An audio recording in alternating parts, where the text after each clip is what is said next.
Capsicum curry. Capsicum, tomato, onion కావాలి. ముందుగా stove వెలిగించి కడాయి పెట్టి కడాయిలో ఆయిల్ వేయాలి. ఆయిల్ కొద్దిగా వేడయ్యాక జీలకర్ర, ఆవాలు, శనగబ్యాళ్ళు, కొద్దిగా కరివేపాకు వేసుకోవాలి. తర్వాత ఉల్లిగడ్డ వేసుకోవాలి. ఉల్లిగడ్డ కొంచెం బ్రౌన్ కలర్లో వచ్చాక టమోటా వేసుకోవాలి.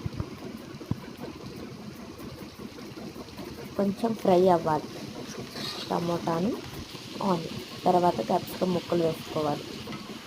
క్యాప్సికమ్ ముక్కలు వేసుకొని కొంచెం ఫ్రై చేశాక పసుపు, టేస్ట్ తగినంత ఉప్పు,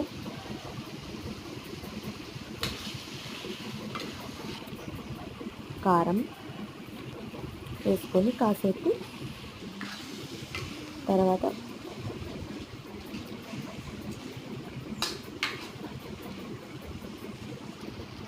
ఆయిల్ అలా పైకి వచ్చాక ధనియాల పొడి, గరం మసాలా వేసుకోవాలి.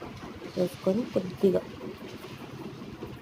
మనం ఎంతైనా పర్వాలేదని కొద్దిగా వాటర్ వేసేసుకొని కొంతసేపు వరకు ఆయిల్ పైకి వచ్చేంత వరకు మగ్గించుకోవాలి.